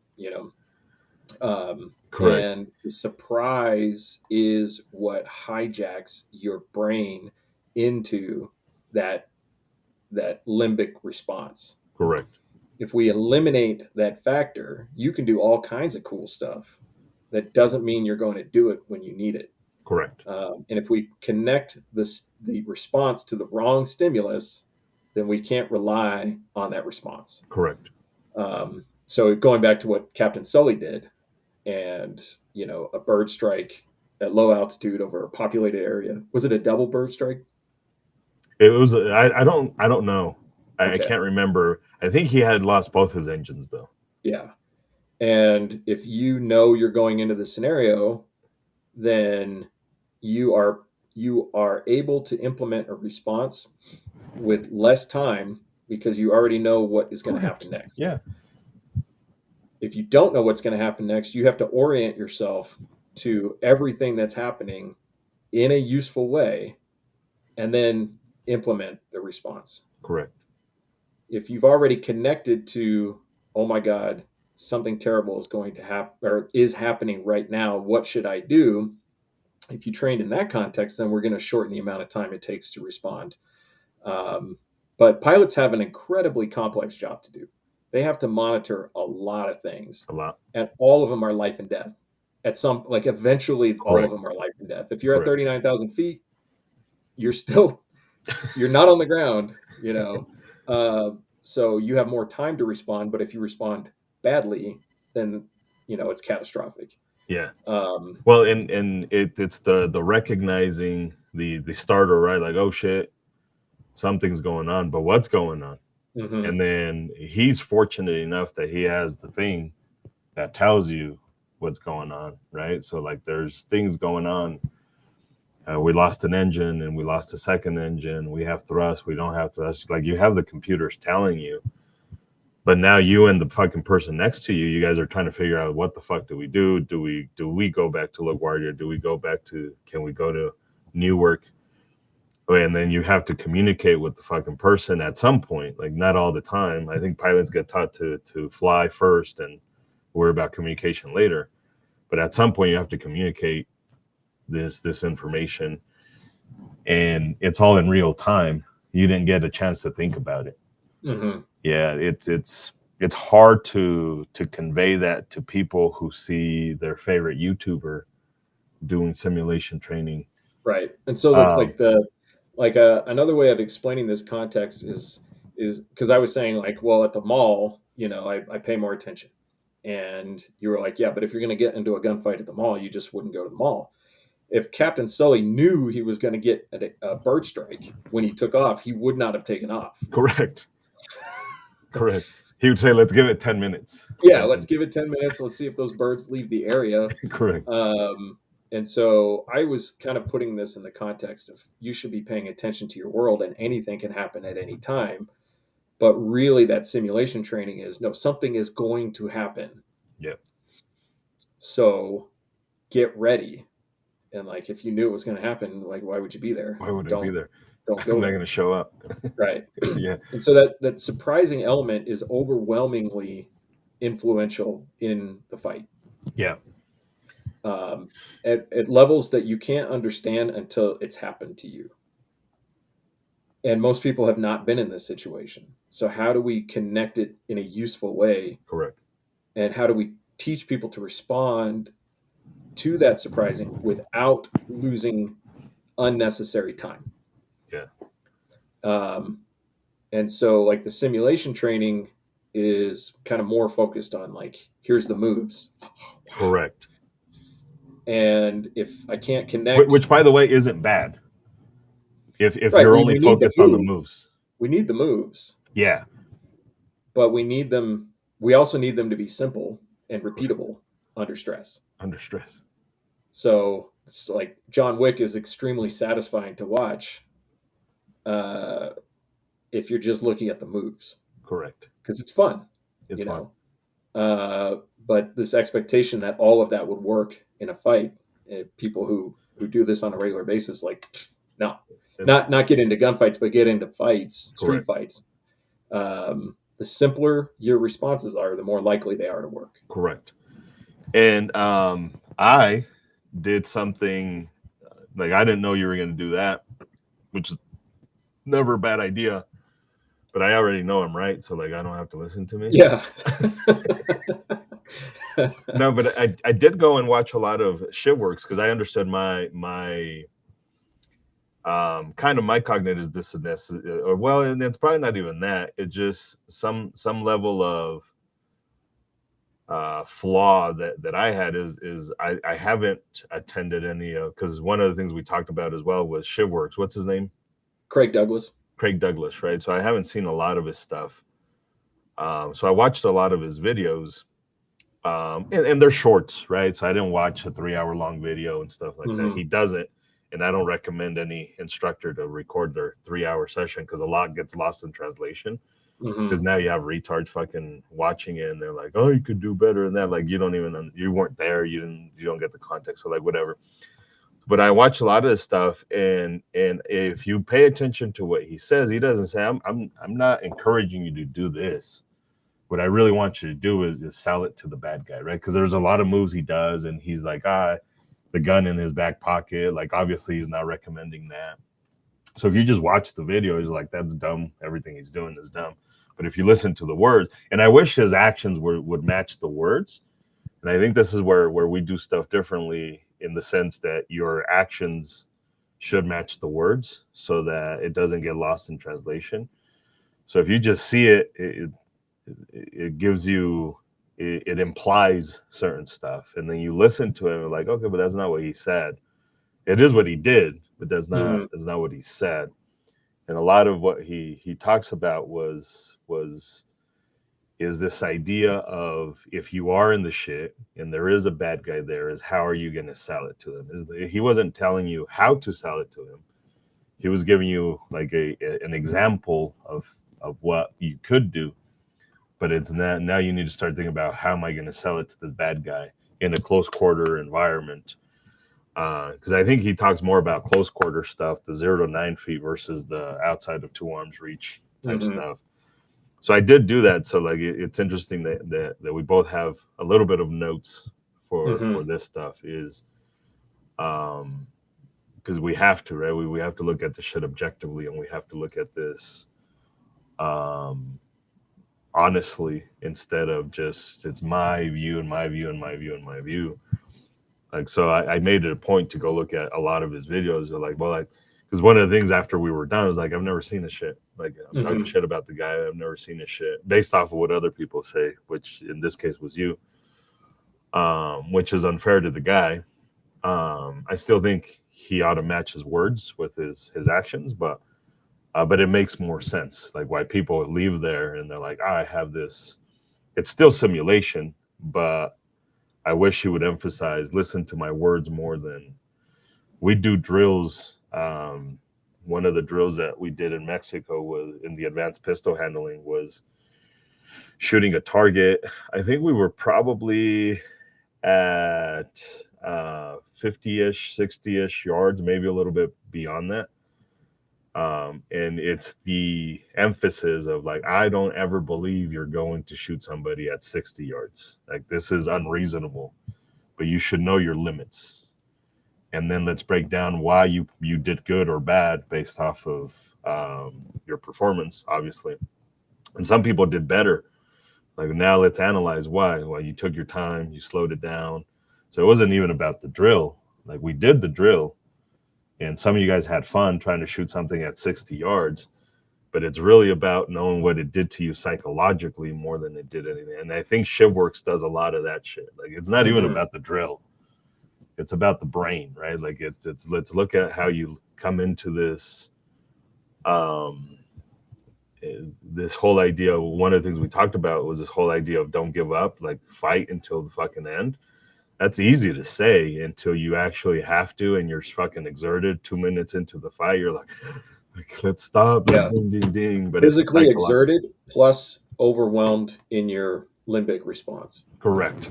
Because physically exerted is not the same as being terrified or, Correct. defeated.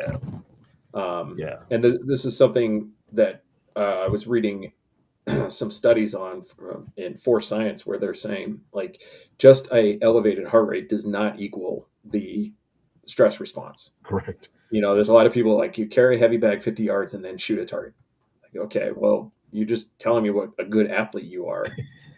Yeah. That doesn't equate to the fear or the limbic response of like the limbic response does tend to elevate the heart rate, but there's so many other things going on that could affect your performance. And there are people who can perform really, really well in non-threatening environments with an elevated heart rate. In fact, a lot of athletes want to be at a certain elevated heart rate in order to perform. Yeah. So and So, your cortisol doesn't really get like if you study that, right, the cortisol really doesn't kick in until your thalamus has recognized this as an actual fight or flight type situation. If you're at the range, your thalamus is not really kicking in your fight or flight because it's a fucking piece of paper, and your thalamus is like you can pretend all you fucking want. I'm not gonna send, because the thalamus and the hypothalamus, they're responsible for sending chemicals down to your adrenal glands and to your to your stress area. I forget what that part of the body is, but that's what releases the cortisol, your stress hormone. And the thalamus is like, I'm not gonna make your body go through all this fucking chemical imbalance just so you can hit the fucking piece of paper. Like it's that's not. inefficient. We're not gonna go through all that shit Right. because it's really preparing your body for stress. Like your body is now shunting blood flow to different areas, and like if it doesn't need to do that, then like I'm not gonna fucking do that shit. You can do as 10,000 jumping jacks, and it's your adrenaline is not gonna be reacting the same way as if you were fucking getting shot in the face. Yeah. So Um, what I find really interesting about this is the people who do have a lot of experience in high stress situations not connecting this in training. Um, you see this with a lot of and I don't even know what these credentials mean anymore, but you instructors who are on YouTube are like, I was in 10th group or I was in SEALs and now I'm going to train you. You're like, okay, well, this person must know. And then you see them training for a bunch of competition type stuff, calling it defensive stuff. And that is confusing to me. Where is the disconnect between what you have experienced or what you have likely experienced with how you're teaching somebody? correct. Well, because they experienced it, but they don't understand it, That's right? Like the right is the understanding.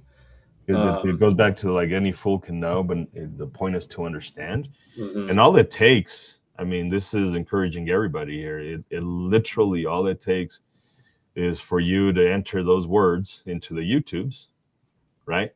And you can listen. This professor right here, by the I way, love that dude. this guy like fucking really smart.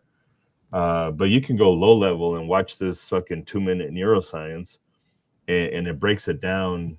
And your body has to go through this while you're fighting for your life. Like it's going on in the background. Like it Right. has to. The other thing too is like the context. So if like, well, he was a SEAL, so he must know. Well, has he ever been attacked in his home with his Correct. wife and kids? Correct. Because when you train for combat, you're training to volunteer for a fight. And you know there's a fight. And there's going to be a fight. You don't know exactly when, you Correct. don't know exactly where, but if you're breaching a building and you're going to go clear the building, you're expecting to get into a gunfight. In each room you go through, you hope you don't have to go. I mean, you do everything you can to avoid it, Correct. but that's why you're there. Um, and and then too, we see like the first time people do it, they're very inefficient, they're very uncoordinated. It's the experience of doing it multiple times that leads to a more measured, efficient response. Correct. Um, and without the opportunity to put yourself in that position repeatedly, you need your training to match the fact that your brain is not primed for this. Yeah. So, And the idea is the same outside of that stuff, right? Because it's not just picking on military people. A lot of people think I pick on military people. Like, no, that's not it. It's just most military people do stuff because they were told to do stuff. Like mhm, they were never told to understand how the limbic system worked. Like you got to go shoot a fucker.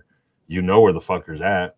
They gave me the address. Trump is very proud of how he sent the picture of the guy of his house to him, and Trump's like, we know where you live, so obviously you know where everything's at. We have intelligence, but this can go outside of that realm as well. You and I know a guy, you know him more than I do, but he has one arm, right? He's got the hook, Mm-hmm. and he was talking about how he does his reloads, and I think his conversation was like, how would Pinkas still with this? And he's like, because I only have the one hand, and he was talking about it. He's like, I put it in my armpit, and then I fucking do the reload. I was like, or you could just reholster and like drop the magazine and then just reholster and then grab the thing and then boom, like now you don't have to fucking muzzle everybody else. Now it's the same movement as that you're used to. Like it's not, because when else do you put it in your armpit? So this person has the hook, I don't, but you can look at it from an outside and be like, that's the way you do it is still not an efficient way of doing it. Mm-hmm. So this is true for a lot of stuff. Just because you've got the military or you're a competitive shooter or you're doesn't mean you have the the knowledge to understand how it all works efficiently based off of what the body does naturally, or the movements that are consistent with shooting a gun in a self-defense situation. um so like it's that always the question yourself, question the curriculum, Mm-hmm. question, always be searching for answers. And you will get to a point where you're like, I think I found all the fucking answers. Like I think I can't. I'm questioning myself. I'm questioning Pincus. I'm questioning um, Craig Douglas. I'm questioning this stuff. But like now, every fucking time that I go and try and debunk them, I can't. So like I think I'm in the spot where it's just like I think what they say is correct, because I can't debunk them anymore. Right? Like it's we're not there anymore. Yeah, it's like the uh, Kung Fu Master. Like you get to a point where none of it matters anymore. It's just like I know the one thing. I know the one thing, and I can apply it in all ways. You Yeah, know, and that's why I stick to principles and concepts.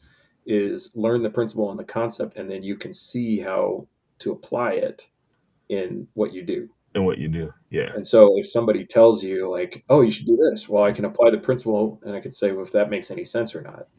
Um, and it's important to interrogate and ask the questions.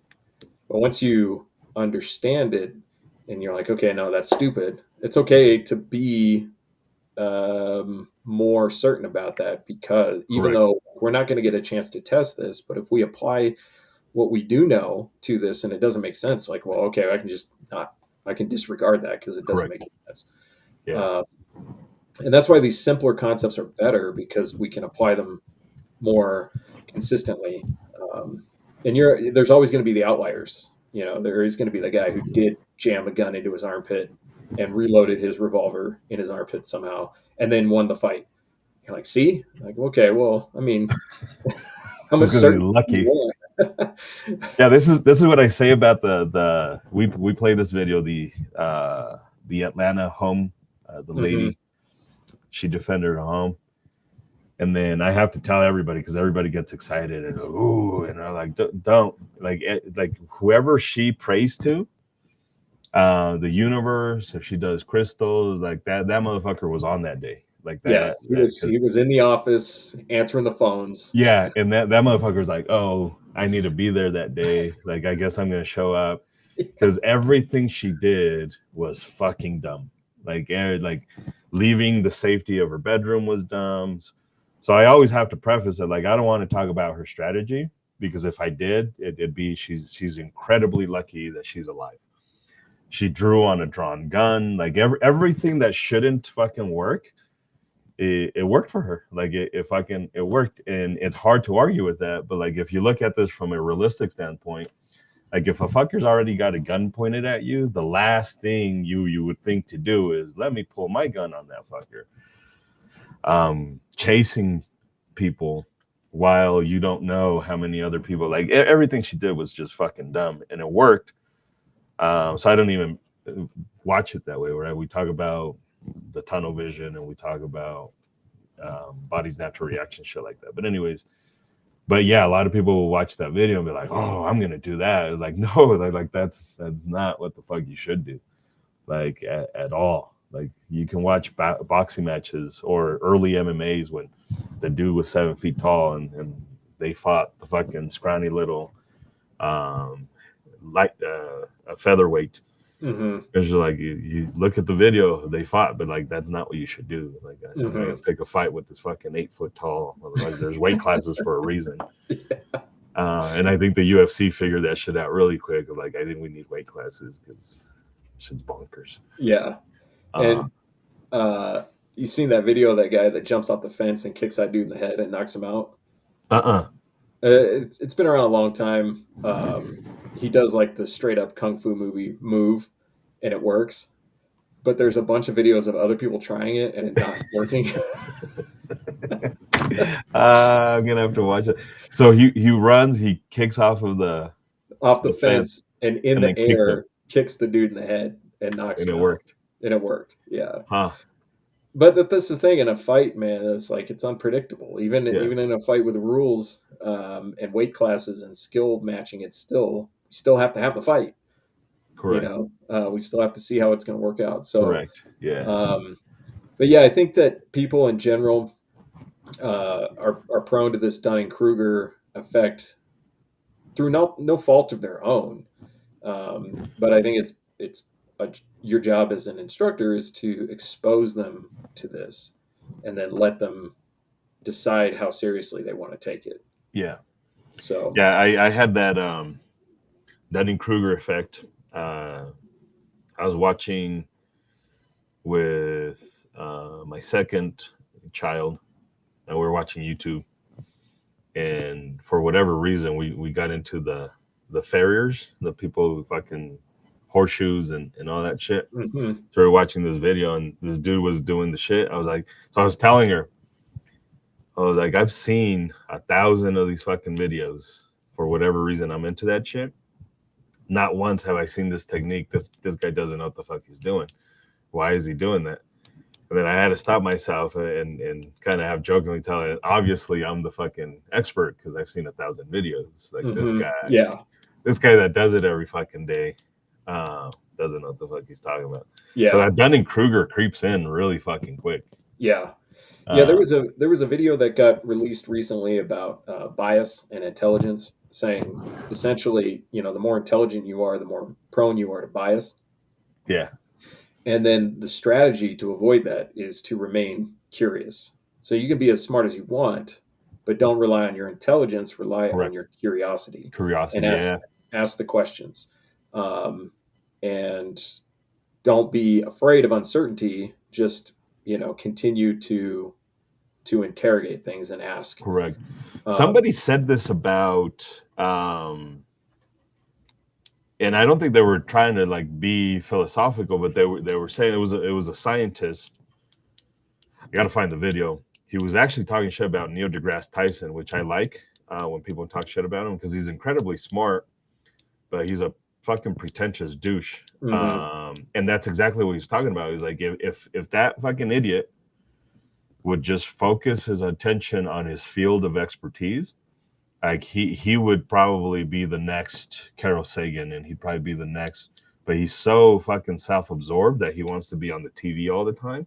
mhm, That he kind of dumbs everything down and is incredibly biased, right? And very self-absorbed that he can't excel.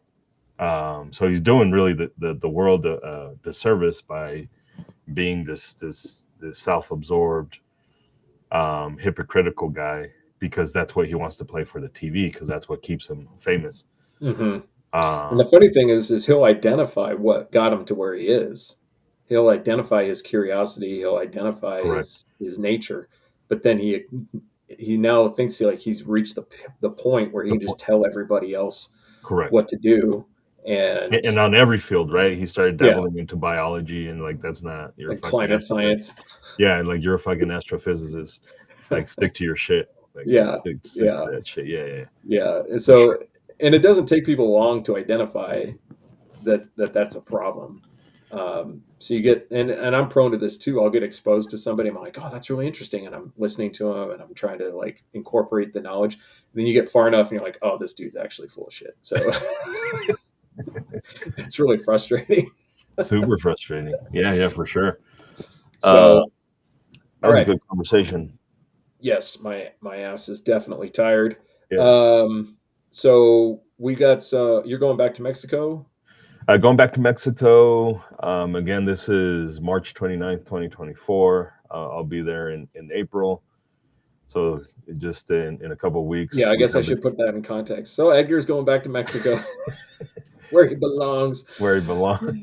So That you're going back time to train. We did get title on the petition. petition, so that we're circulating that already. Slow start, I gotta admit, it's tough. Like it's we knew going into this that collecting 150,000 signatures is going to be tough, right? Like you get a lot of I'm for guns, oh, but not there. Like it's funny because we were doing it at the rally. There Hmm. was a rally that Rocky Mountain Gun Owners was holding, and we had a few people there that are like, "Don't take away my gun rights." And I'm like, "Hey, sign this petition." Oh no, I don't. I'm not into that. Like, weren't you just fucking saying don't take my gun rights? And now you want to take. Now you don't want to give people gun rights? Like it Yeah, just. I don't think that means what you think it means, buddy. So that's incredibly frustrating, right? And yeah. then you also get the people that are super commies, and I don't know why gun people hate commies. Gun people, I know why smart people hate commies, right? Because economics and shit like that.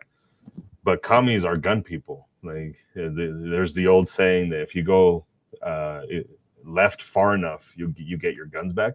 Hmm. Unfortunately, you don't get your money back, and you don't get your success and your hard work and all that shit back. But you do get your guns back. So if you look at this from a guns issue, like commies are actually on your side on the Hmm. gun issue. Everything else, we can debate that in some other time. But the commies don't want to be on the list. And then you ask them, but do you vote? And they're like, sometimes. They're like, well, if you already vote and you're a registered voter, you're on the fucking list. Hmm. They just need this information so that they can verify that you are indeed a voter because they don't want just anybody signing the petition. They want Which voters. is ironic because commies love lists. Weird, huh?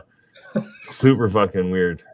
And commies like the fucking to tattoo numbers on people and shit like that. So, or is that socialist? They're gonna argue that that's socialism. Yeah, Dan Carlin has a really good breakdown of the difference between a Nazi and a communist, Uh huh.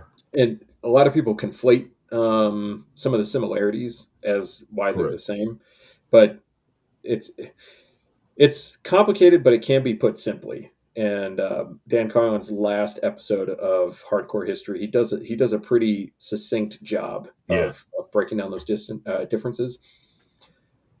But they do both like killing people. Oh, they love it. Fidel So Castro was like, "Oh my God, let's just kill black people and gay people." Uh, Stalin killed people who were on his side fighting revolution in another country. And he's like, well, when they finish, he's like, I don't know if we can trust these people. Let's kill them all. just fucking kill them all. They do love killing people. Yeah. They absolutely do fucking love killing people. So so we got the petition. We got others. You did you do your mental health seminar thing No, the mental health seminar is coming up in May. in May? Okay. Yeah, so that's coming up Um, in May. That's going to be a good one. And if intro you're to listening to this after TECC. May, we'll have more. Okay. Hopefully, I'm Intro, still alive when you're watching this, and we'll be doing more. have you done your intro to TECC yet? Have not. That is again in May. I think the one in March we're gonna have to cancel, which is actually tomorrow. Uh, yeah, that's been weird. I've been seeing interest for. I don't know how the stop the bleed interest has been, but interest in medical courses has taken a fucking nosedive. Huh. Just period. It's been weird how Yeah, that's we're gonna have to coming figure up. out how to promote that. Yeah. Uh, yeah. So cool. All right. Well, thanks everybody for participating. You can find us now on Spotify. Yeah, go to Um, Spotify. This is going to be kind of up everywhere. If you're watching a one, there's another one. But I'm going to try and put this up everywhere. Bingo. All right. Thanks everybody. Good Peace. job. Peace.